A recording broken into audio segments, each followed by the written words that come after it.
Start. We're streaming. You go. Good afternoon, everybody. This is Alex Johnson. I am president of the Plano West Rotary Club. And to kick off our meeting, I want to hand it off to our past president, Mike Walker, who's our Sergeant of Arms. Take it away, Mike. Well, thank you, sir. Okay, we'll start off with our morning brag bucks, or I guess it's noon brag bucks. And let's start off with Dennis. Dennis, do you have any brags you'd like to share with the club today? A brag? Yes, well, sir. let's see. I get the opportunity to speak to the Plano Rotary Club today at noon. That's my biggest thrill of the week. Well, Plano well, West. thank you Plano very much. West Rotary. Well, I know it's West. Yeah, I know it's Plano West. Okay, Zane, how about you? You're our technician, and you have some brags for us today.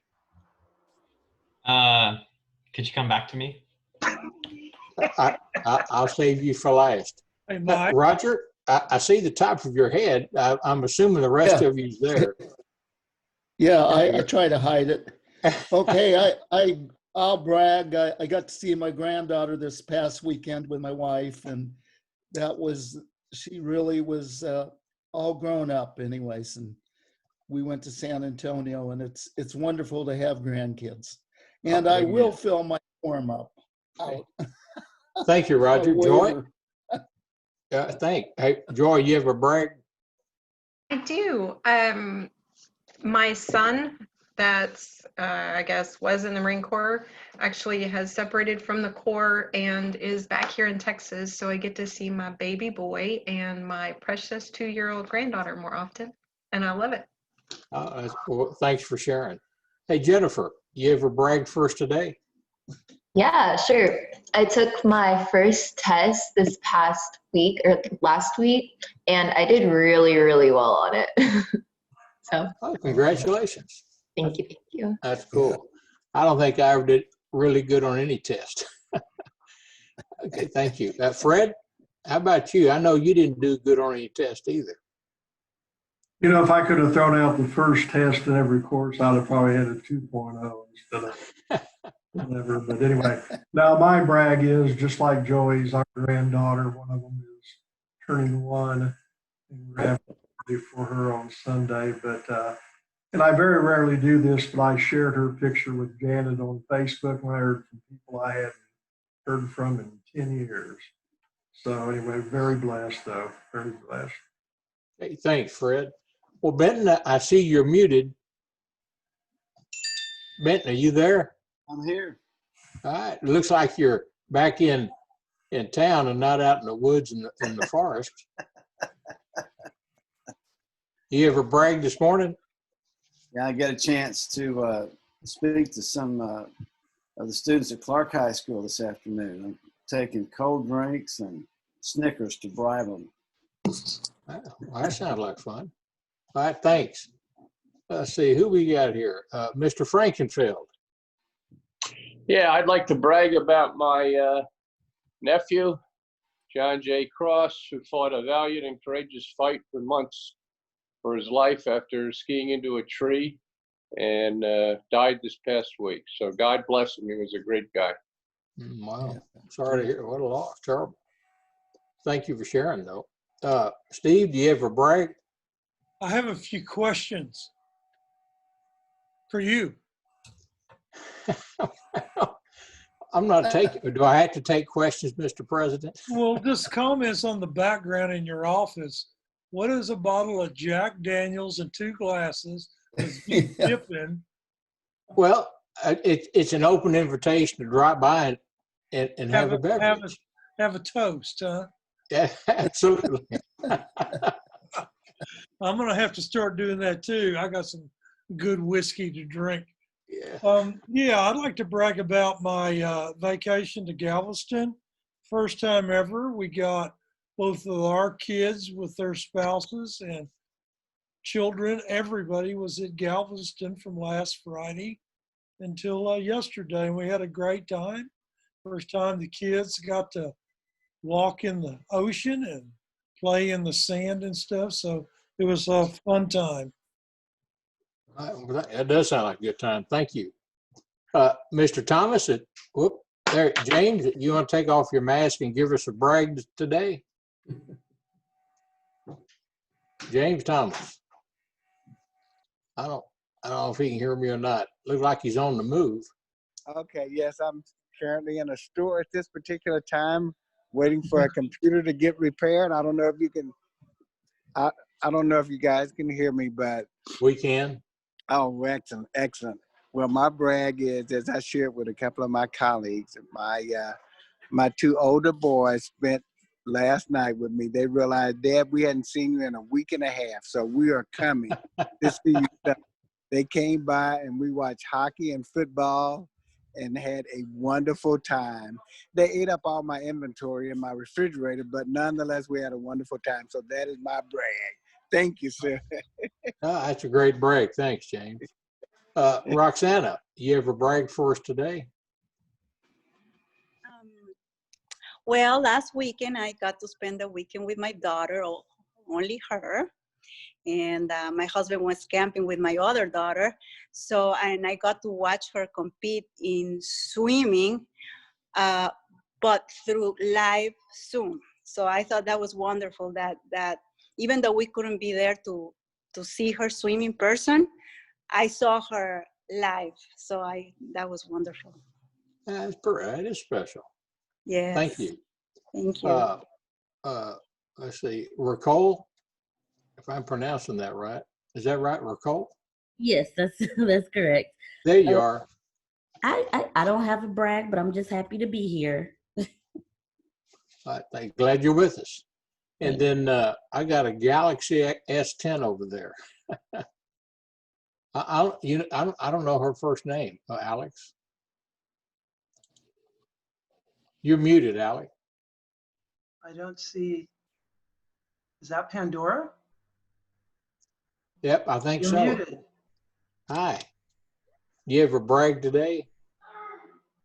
I'm just, well, I'm happy to be here today in the meeting. I'm also happy my sister wasn't feeling well, but she's going on strong. So I'm just happy about that. Thanks for sharing. So you look different without the mask. Yeah. Okay, I think last we got Zane. I'm back to you if you got a brag for us. Yeah, I had my first test last week and it was misgraded. So I started freaking out because like one of the questions was worth like 27 points and that was the one that was misgraded. So, but I sorted it out with my instructor. So we're good. Well, that's good. Oh, I got, who's that coming in here? It's like Mr. Thomas, Fred Thomas. You, Tamara, have a brag this morning? Just thank God I'm seeing another day. And shoe thing Saturday, so it look like the shoes are adding up. Mr. President, I think that's everybody that's here. Really? We went through all the brags, huh? Yes, sir. Well, those that come late, they snooze, they lose. Well, excellent. Well, welcome everybody. We'll go ahead and officially start our meeting. I'm going to have past President Mr. Biemendorfer lead us in prayer. Bow with me, please. Gracious Heavenly Father, we thank you for this opportunity to step aside from the hustle and bustle and to have fellowship with our fellow Rotarians. We thank you so much for our families and our friends.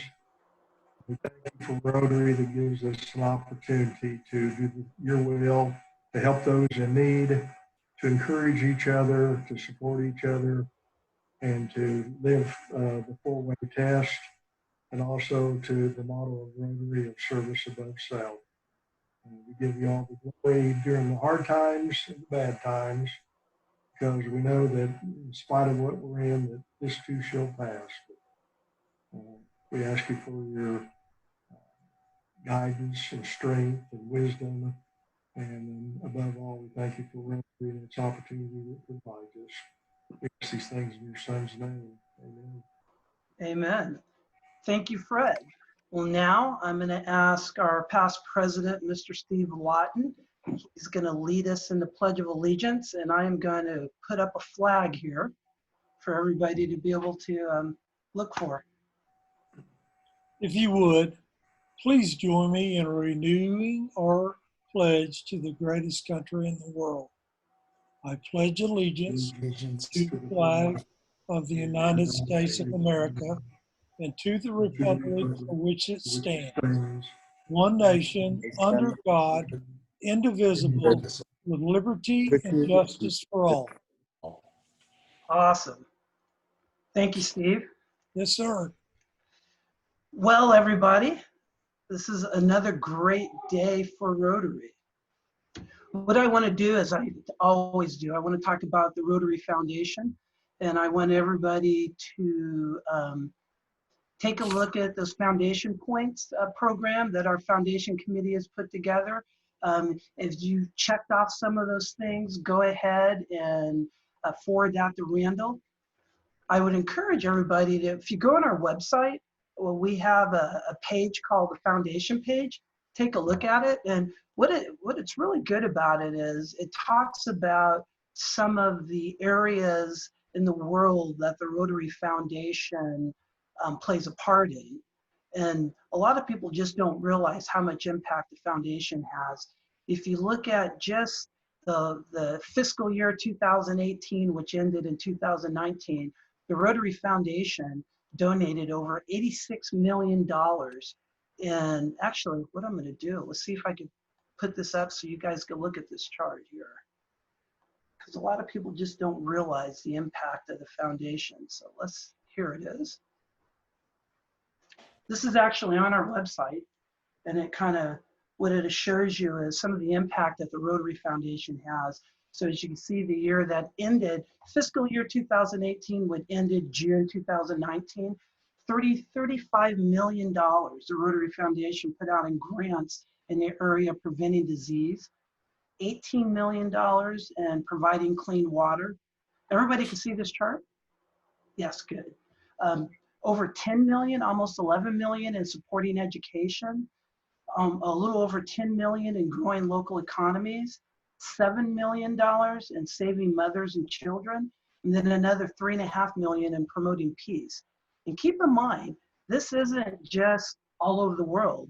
I mean, it's local too. So when we get our funds for our district grants, which for the last 4 years, we received $3,500 as a Rotary Club from the Rotary Foundation through our district grants. And we've been using that in the area of supporting education, because we use part of it for our scholarship programs, and then we use another part of it for RILA. So that's how we use it. And I don't know if you guys remember, a couple months ago, I had a chart showing all the different local projects that the Rotary Foundation are funding just within our district. So I kind of point that out just so people don't think the foundation is only global. It's local, and we take advantage of it locally. And one of signature project that we're looking at is James Thomas and LaShawn, in working with the city of Plano. We're going to look at doing a global grant in the area of homelessness in Plano. And fortunately, the city of Plano has already scoped it out. They've done a needs assessment, obviously, because they have an entire group of people. And we're going to look at using that needs assessment and finding areas that we can get a global grant from the Rotary Foundation in Plano. And for those that don't know, global grants, the Rotary Foundation will match from $30,000 to $400,000 towards a sustainable project. And so we want to be the host club and do a sustainable project in Plano. So my whole point in that is the Rotary Foundation is not only global, but it's also local. We've been taking advantage of it locally. Well, now we're going to look at taking advantage of it in a larger way and more of a sustainable project, and bringing in other Rotary clubs to partner with us. So that is my Rotary Foundation minute for the day. Dennis, every Rotary meeting, we talk about the foundation in some level. Sometimes it'll be videos, it'll be individual members talking about it, or we talk about what our committee is doing, because that's one of our major focuses for this year. So to move into club business, everybody, we do have 3 new member applicants. We have Roxana, who is on the call there. We have Pandora, who is on, and then we also have Erica, who is not on. Everybody received information. You should be calling them, texting them, emailing them to say hello so they can get to know us, because we are going to be voting on them next week. So get to know them. Now, they do, they're volunteering with us as well. So if you're gonna be at some of our volunteer projects, you'll have the opportunity of meeting them with a mask. So you kind of get to see what they look like now. Because with the mask, we all look different. So it's very exciting to have our 3 new upcoming members. Next, what I want to talk about, these waivers. Of our 43 club members, including our 3 newer ones, I only have 4 that I don't have. And Roger's going to do it after this meeting. Kent Stone, you're on here. I need you to do it. And I still need to get it from John Casas and Chuck Spence. The reason why this is so important, I explained earlier, there's a little known rule that a lot of Rotary clubs aren't aware of. We are covered under a Rotary liability insurance, so if there's accidents or so on, but part of that insurance is we have to have waivers from all participants. And a lot of clubs don't do that. Well, we are, because we have enough insurance people in our club. They know if you don't meet some of those requirements, you're not going to get a claim covered. And so I want to make sure we're under compliance. So we only have 4 more left, and we are diligently, every time somebody signs up for a service project, we're getting them to sign up. And those, remember from the last project, if we have them there for people to sign up, and if they don't get it signed, they can't volunteer. For minors, it's a little more complicated because they have to get their parents to sign. But our Interact Club is diligently getting all their members. So we are slowly going through it because it just protects all of us. So I want to thank you everybody for filling it out. Roger, Kent, Chuck, and John, I'm going to be hounding you guys because this is really important. Something else I want to point out, I mentioned last time, and Glenn wants me to let everybody know. Club Runner, which is our member database, has an iPhone app. Download it, log into it. Then you have access to all the club members. So you don't have to call, text, and email Glenn to get other people's phone numbers and emails. Get it on your cell phone. That's what we use. That's how I answer your questions. So get it yourself, download it, and you'll have everybody's contact information. So then it makes it easier for us to all talk.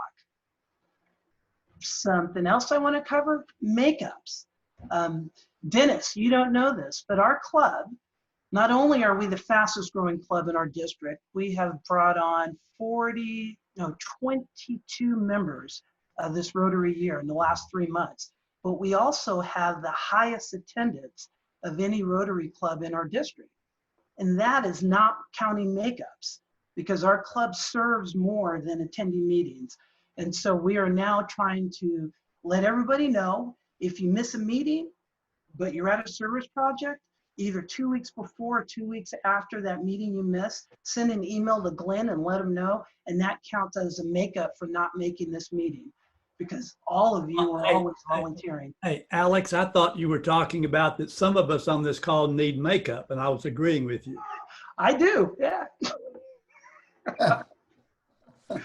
So everybody, do your makeups, definitely, because we'll probably get our meeting attendance up to in the 80s easily, because more people serve than there are at our meetings. So I'm kind of excited about that. Now, let's talk about our service projects. Last weekend, we had our organized shoe drive service project, of which Jenny is the chair. I know Fred and Tamara were there. I think, was anybody else that's in this meeting at it, Jenny? I don't think so. But we had 22 people participate. We had a lot of interactors as well. And I believe, how many shoes did you guys bag up? 14 times 25 plus 7. So math people. Whatever, I think it was at about 400 if I remember. I think we're up to a total of 1,000 shoes so far. So we're doing diligently, knocking it out. So people, talk to your friends and family, clean out those closets and donate those shoes. All you have to, 357, Zane just said out there, 357 shoes. Drop them off at Greek Isles restaurant. And every other week we have this team that's bagging them up and everything. This ends at the end of October, and we are not quite, our goal is 2,500 and we're at 1,000. So we've got to really bust it out for this final month. So talk to your friends about that. Also, next week is our big day. We are delivering 130 lunches to the Plano Fire Department, Plano Fire Rescue, all 14 locations. And Chief Sam Greif is going to be our special guest speaker. We've got our drivers all lined up and everything's planned out. Bianca is the team leader for that, and she's doing a phenomenal job. So I'm kind of very excited. This is from what from the people I talked to in the fire department, this is the first time everybody's been fed. And so that's pretty exciting, and yay, Plano West Rotary. I was telling people earlier, for the most part, the fire department, everybody's working remotely because of COVID. And that really counts for headquarters, because obviously in the station, they're there. That's kind of where they live for the most part. Well, there's normally about 3 or 4 people at headquarters at one time. Well, all 30 are coming in just for this lunch. And so we were actually serving people that have normally been working from home. So it's pretty exciting. And so also, Chief Greif is going to send an email out to the entire fire department that morning and encourage them to sign up for some of our service projects like the police department is doing. So we might be able to get some off-duty fire and rescue personnel volunteering with us. So that's pretty exciting. Obviously, he's not going to tell them they have to do it. He's just going to let them know of all the projects that we're doing. So that'll kind of make our volunteering, we'll have police and fire volunteering with us. Although I doubt they'll be wearing their uniforms like the police department does. What else? Meal delivery. We've got our next meal delivery on Saturday. Last time I looked, I think we had maybe 17, 18 people signed up for our meal delivery. Dennis, what this is, every other week, we partner with Minnie's Food Pantry, and we also have a Rotary Community Corps where we partner with the Douglas community, and we deliver meals to the families in the Douglas community. And it's typically, there's about a little over 200 homes in the Douglas community. And so we usually have between 30 to 40 volunteers that do it. So what I want to tell everybody in the club, we need organizers to show up early. The volunteers show up at 9:30. There's a special section in the sign up now for organizers. So we need club members to sign up and show up at 9 so we could get everything ready for the volunteers, obviously. And a lot of people are doing that naturally, but I kind of have a sign up there so we know who's going to be there to help organize it. And obviously, Tam or Fred, David, they're the ringleaders of this whole project. They're going to be there, as well as the Thorntons as well. So sign up for that. And I also want to encourage everybody to sign up for the Junior Achievement Project. I think we've got maybe 4 or 5 people, but they still have these slots till the middle of November. All it is, you're given a 20-minute talk to school kids ranging from kindergarten to high school. You select the time and the age group. You talk for 20 minutes. Junior Achievement will provide you information and prepare you for it. And it's all virtual. So it's probably the easiest service project you're going to be doing. And we're going to be helping out our youth. And I really encourage Dennis, we have 5 college students as members. 2 of them are on the call right now. And I could see you've got a lot of youth there. I like that. And they're talking about taking tests.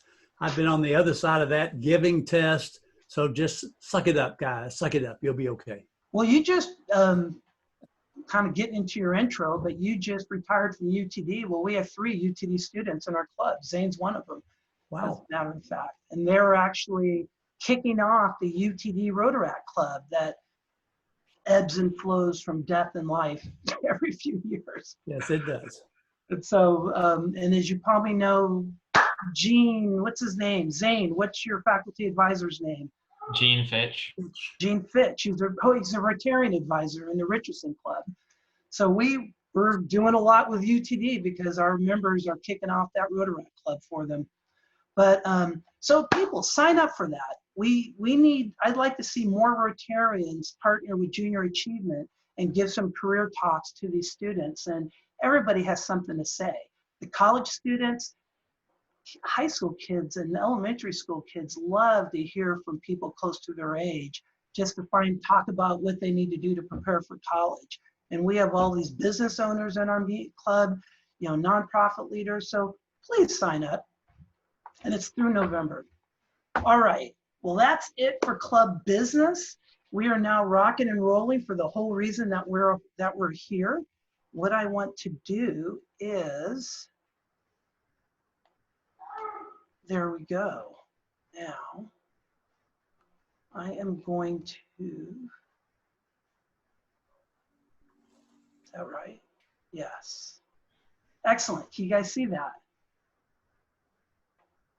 Yes? All right. Well, I'd like to introduce Dennis McCuistion. He's a nationally recognized consultant, author, and educator. He is a recovering bank CEO and board member. He's an author of 3 books on banking and speaks to groups on change, corporate governance, and free enterprise. Many of you know him as the host of the McCuistion television program focusing on political and economic topics. Since 1990, it has aired each week here in the Metroplex at 11:30 a.m. on Sundays on Channel 13. He has interviewed hundreds of talented individuals, including the inventor of the World Wide Web and father of the internet. And he assures me that neither was Al Gore. Go to McCuistionTV.com to see some of the programs. Now, Mr. McCuistion is a longtime Rotarian. Dennis is a member of the Downtown Dallas Rotary Club. Dennis will share his insights on everything you ever wanted to know about banking but were afraid to ask. He says you can interrupt with questions at any time, but it will leave time at the end for questions as well. So I am honored to introduce Mr. McCuistion. I've actually met him probably like 15-something years ago when I was at Plano Rotary Club, and he was probably one of the best speakers that we ever had. And so I was really honored that he's willing to speak to us again. So I am going to turn it over to you, Dennis. Thank you very much. Well, Alex, thank you. It's been nice knowing you over the years and watching you in your career progress. And now you've reached the apex as president of the Plano West Rotary Club. So congratulations for that. Now, to each of you here, I'm told by Alex that you don't have any bankers in your club. Is that true? Give me some nod of heads if that's true, if you're not a banker. Okay. I don't know why you haven't recruited bankers, but here's one of the problems that we have today that we didn't have when I was a young banker. Back in the days, bankers were very civic oriented. They almost, well, every, not just Rotary Club, but Kiwanis, Lions, Optimist, and everything else had one or more bankers in them. In some cases, they'd have almost as many bankers as they did insurance agents. Let's see, Mike, are you an insurance agent? Is that what I heard? But anyway, I hate it that you don't, but I'd hope you recruit somebody. My belief is that most of you have at one time in your life interacted with the bank positively or negatively. And if you haven't, you obviously will. And what I really like to do today, as Alex mentioned, is just take questions from you the entire time. I have the ability to speak for an awful long time. I'm leaving as soon as we finish to drive to Oklahoma City. I'll be doing a 3-day workshop there for bank loan officers in Oklahoma, teaching them how to analyze financial statements and make loans.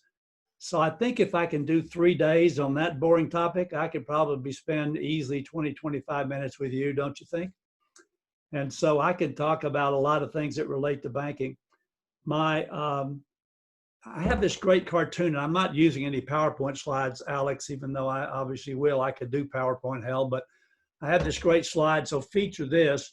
feature a young man like Zane and an older guy over his shoulder like Fred looking down at Zane, and Zane looks up at Fred, and Zane has obviously been studying. And Zane says to Fred, "Of course you were good at history, Dad. You were there for most of it."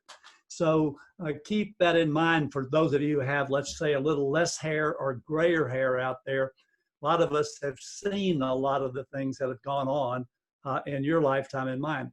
But I actually can take you back to 1791, which, you believe it or not, I wasn't even alive in 1791. So that's been a long time ago.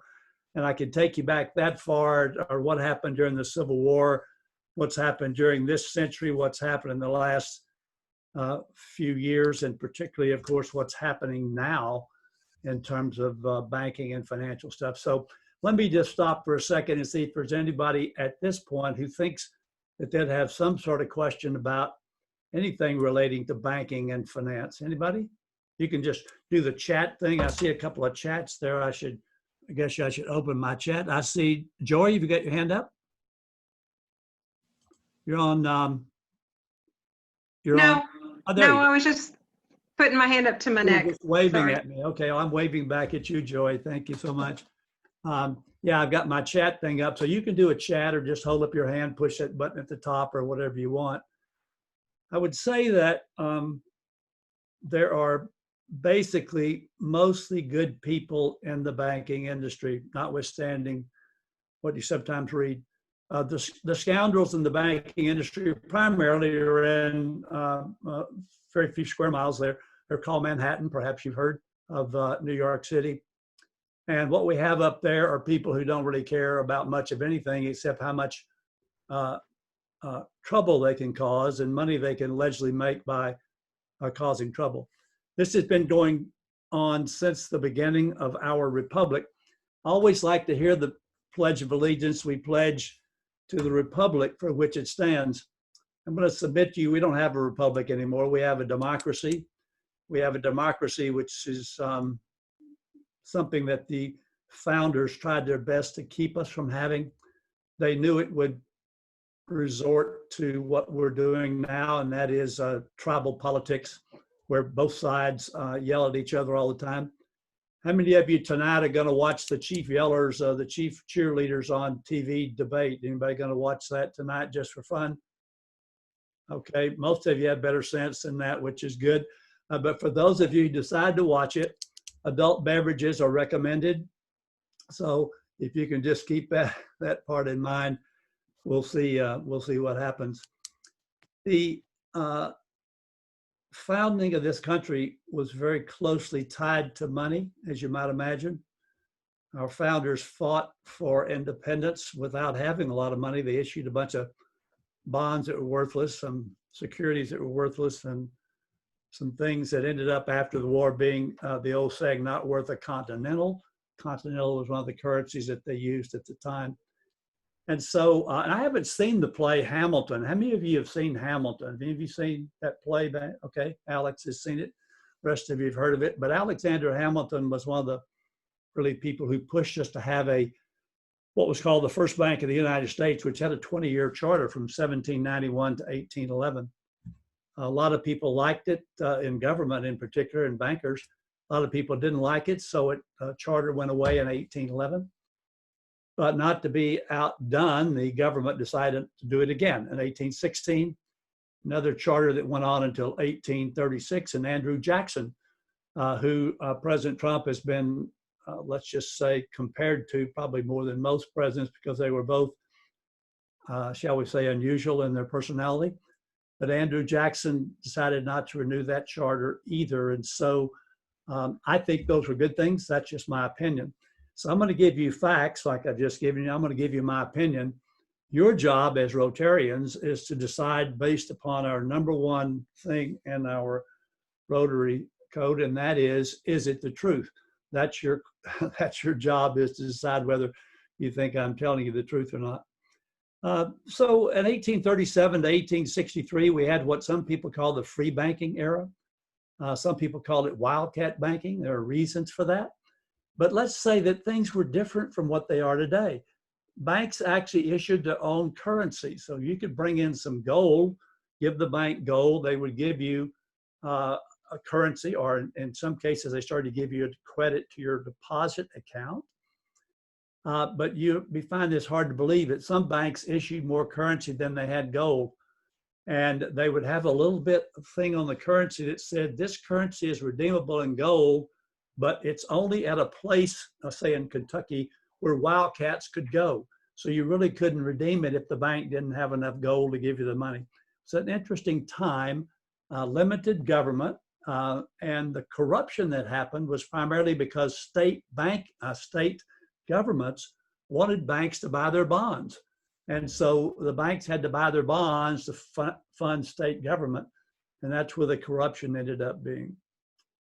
What happened in 1863, all of you know what was happening in the 1860s. And it was the most disastrous time in American history in terms of loss of life. The best time in terms of finally getting rid of slavery, which was the major problem, I think, with the Declaration and Constitution, which was finally put in place in 1789. It was a very high price to pay, and we are still paying it today, some people would say. But what happened then, unfortunately, in the banking side was tragic. As in any wars, whether it's Germany in the First World War, where they hyperinflated their currency afterwards, where you would have 4 billion Deutsche Marks to the dollar, so to speak. They did that in the Civil War as well. And they signed something called the Banking Acts of 1863 and 1864 and the Legal Tender Act of 1862, which basically said that whatever government said was legal tender, you had to accept. Now, today, we don't think much about gold as being legal tender. Some of us do, I do, but most people don't. But we think about the dollar as being legal tender, but there was a lawsuit filed called Knox versus Lee, and Knox had loaned $1,000 in gold to Ms. Lee, and the Legal Tender Act was passed saying that you had to accept these greenbacks as payment. And so when she paid the loan back, she paid it back in greenbacks, which were only worth 50 cents on the dollar in gold compared to what she had borrowed. And that was one of the many things that government has done that screwed up the monetary system in this country. That got overturned after a while, but then they kept on passing laws. And I won't go into those laws in 63 and 64.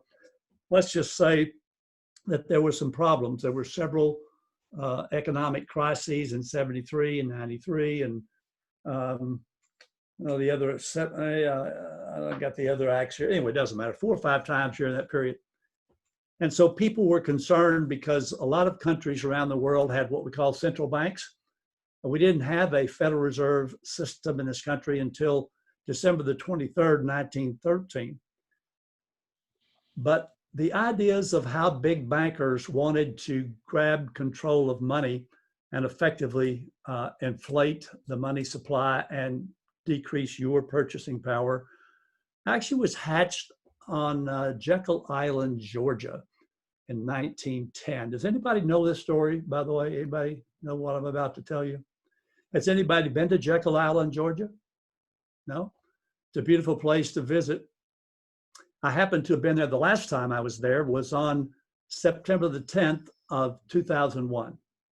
Now, why would I remember September the 10th of 2001? Because I was speaking on September the 11th, 2001 for the Kentucky Bankers Association on an island right next to Jekyll Island, which I think is, I can't remember if it's Sea Island or the other island anyway.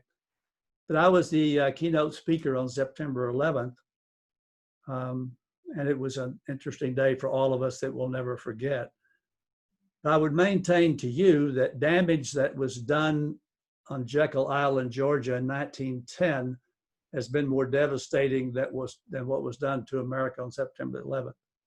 That's where the Federal Reserve System was concocted. There were 7 bankers who left on a train in New York City. They took names that were not their names because they didn't want people to know that all of these 7 big hitters were leaving town at the same time on the same train.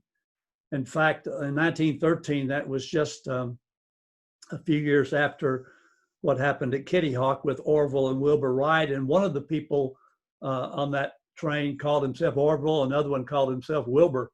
So that's who they took names like that, went to Brunswick, Georgia, took a boat over to Jekyll Island, Georgia, and concocted what became the Federal Reserve. Now, the Federal Reserve was formed in 1913. There were several things that happened in 1913. It's one of the worst years of our life, in my opinion. The income tax law came into effect in 1913, as well as the Federal Reserve Act. So the combination of those two have been pretty sad. The Fed was concocted allegedly for one reason, and that is to stabilize the currency, to make sure that we didn't have inflation, deflation, et cetera.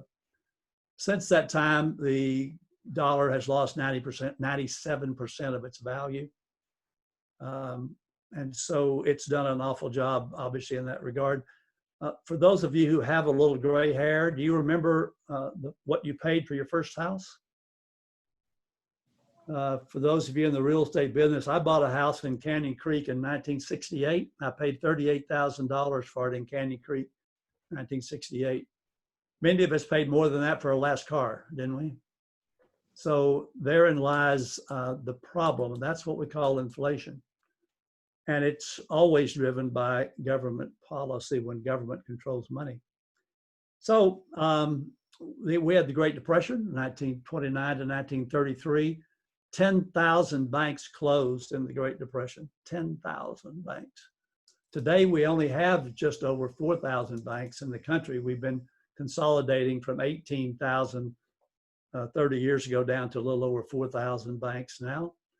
And so the largest banks in New York City control about 75% of all the assets in banks in this country.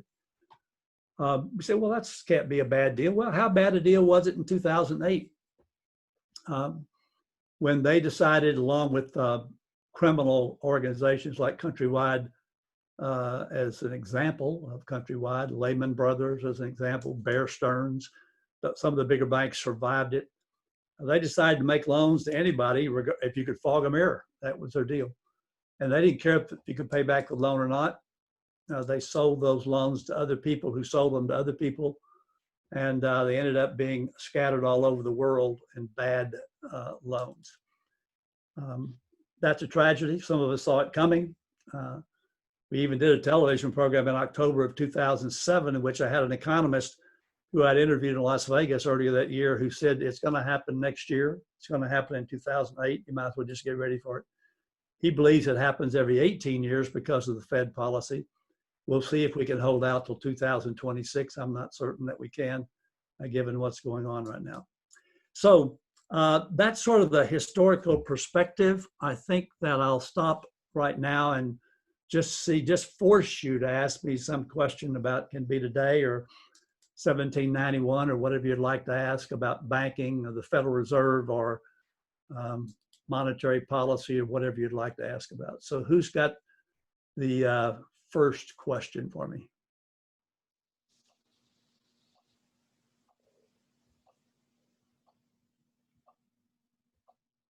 Everybody unmute. Who is it? Well, I can sit here as long as you can. It is possible, Alex, that I've answered every conceivable question that anybody has about banking. That's possible, you know. I have a question. Okay, Jennifer. So how would you recommend for like the US to combat this inflation? Because I feel like inflation is in general, you know, how do you call it? It's like, I don't know, it's inevitable. So like, how would you recommend that? Because you have to print more money in order to sustain the economy. So. Yeah. Well, it's a good question, Jennifer, and bringing this thing up to current, one of the questions that many of us have had in the last few years is, how is it we've increased the money supply, or have we increased the money supply so much?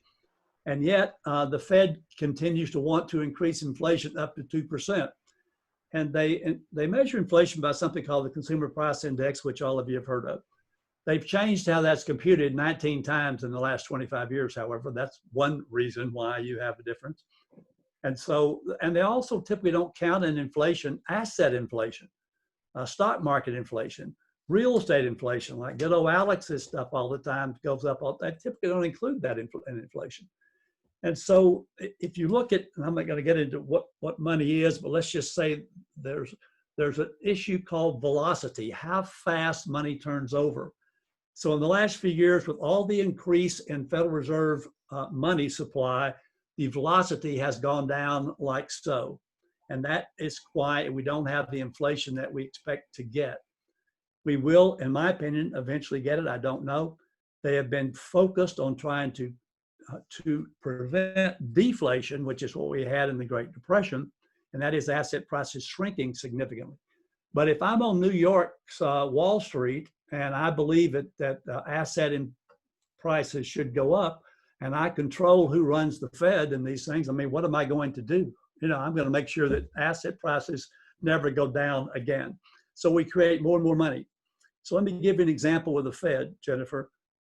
Before 2008, the Federal Reserve's balance sheet looked like this: about 800 billion, which is a lot of money, 800 billion in assets. You got it? 800 billion in assets.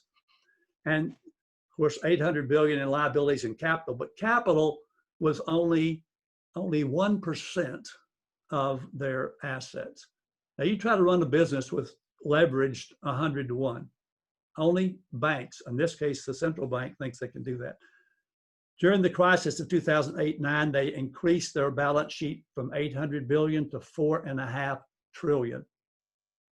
In the past 6 months, they've increased it to $7 to $8 trillion and no more capital.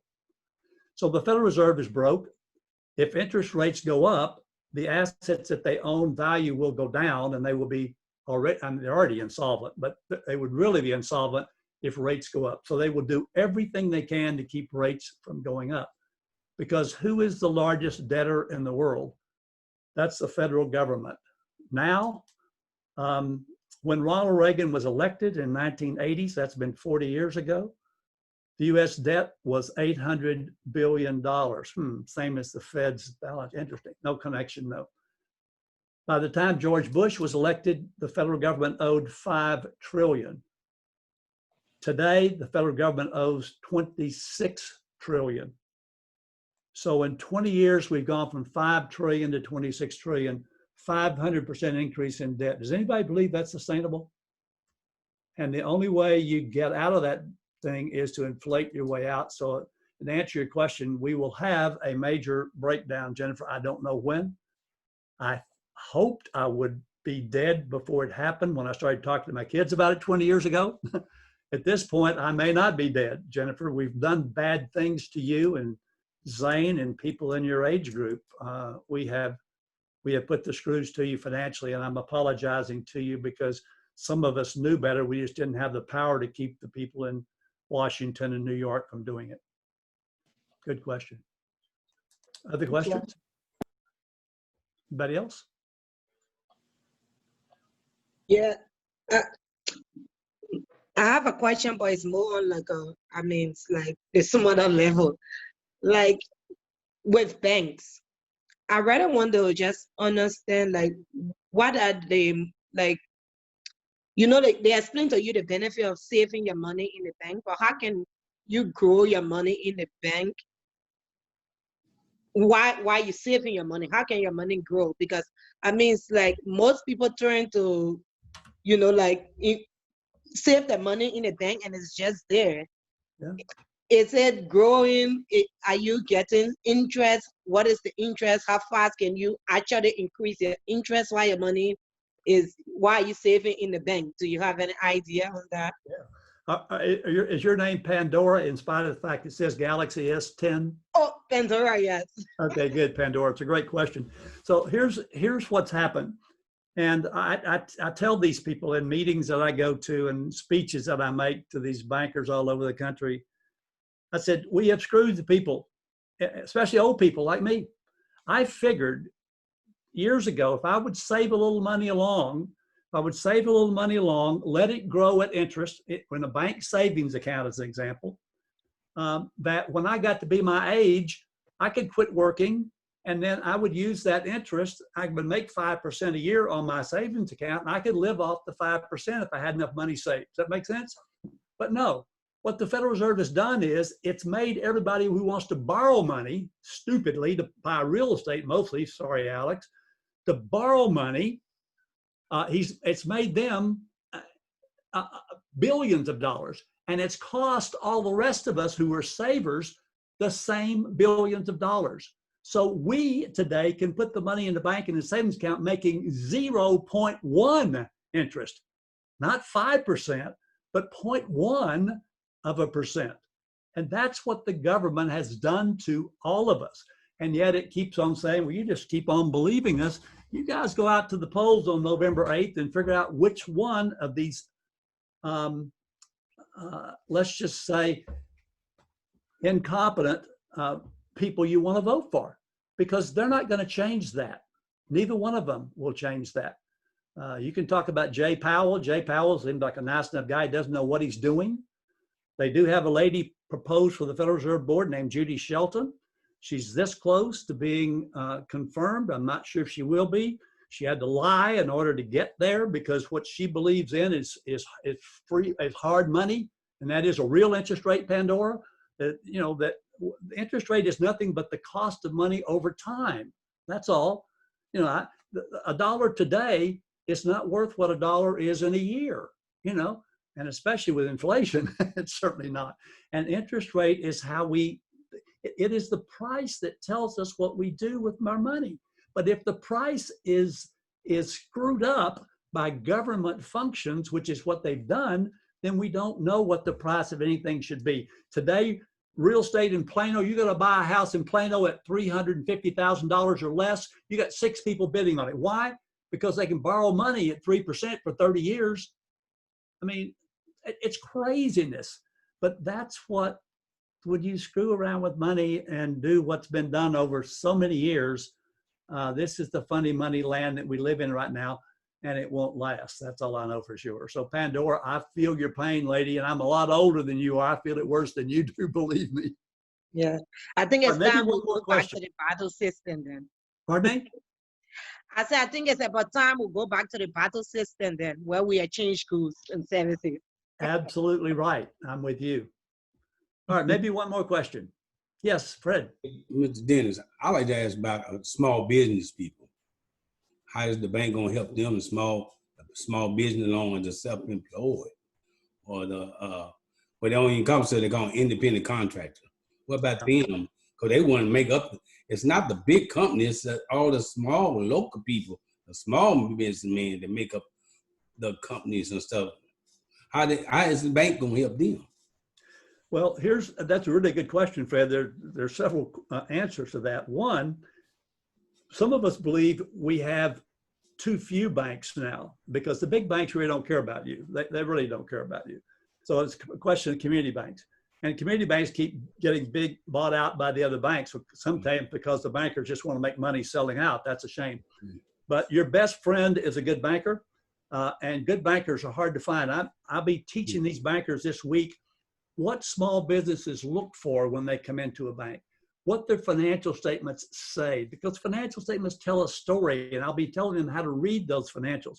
And so I'm right now working to try to get a loan for one client of mine out of Michigan to refinance a loan at a bank, and the bank just said to heck with you, basically. So I'm working to get that loan moved. And so I'm involved in this thing every day on both sides. I teach bankers how to loan money, and I help borrowers borrow money. And so it's a very difficult challenge right now. But ultimately, it is a community bank, or in some cases, friends and relatives who can help you finance your business. But small businesses have been the backbone of this country since the very beginning.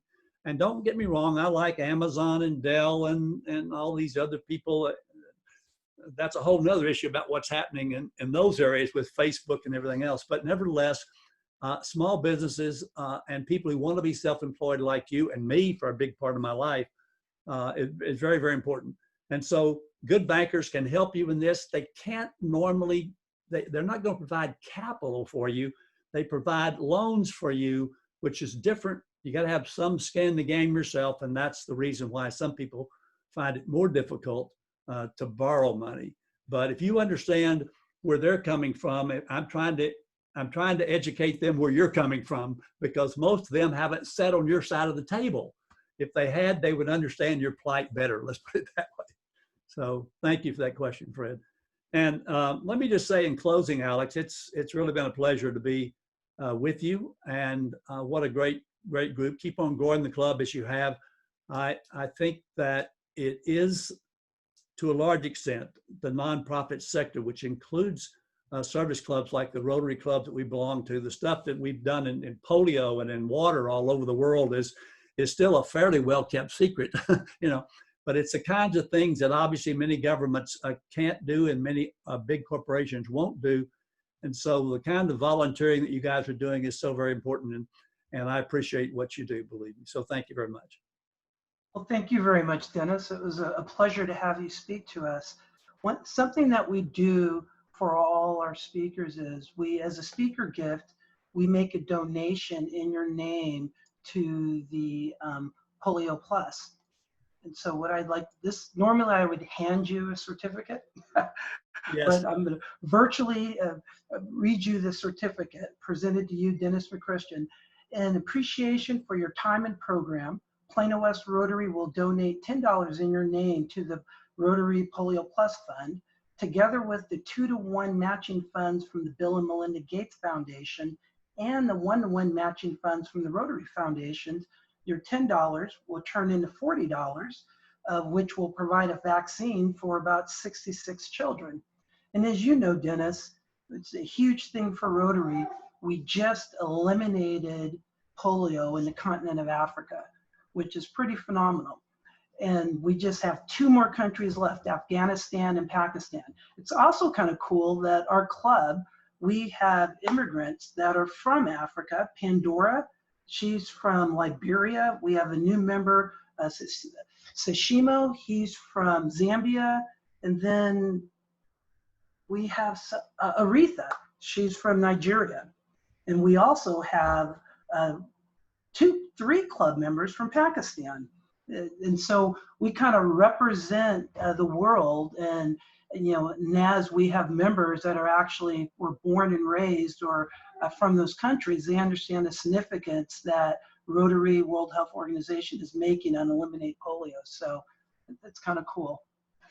Great, thank you so much, Alex. I really appreciate it, and obviously I'm very aware of what Rotary has done about polio. So I really appreciate all the things that we Rotarians do.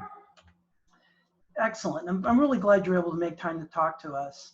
What I'd like to do before we close out our meeting, remind everybody, next week we have Plano Fire Rescue Chief Sam Greif. He's our speaker. And at the same time, we have, I can't even remember, I guess it's 14 different drivers that are going to be delivering meals from Greek Isles to all the different locations, as well as the gift baskets. What we'd love club members to do is reach out to your friends, ask them to donate to us as we pay for all of this, because it always helps. The more the merrier to contribute, we could appreciate it. I believe the bit.ly is bit.ly/Rotary PFR for Rotary Plano Fire Rescue. So with that, I'm going to have Jenny. She is going to lead our club in the 4-way test.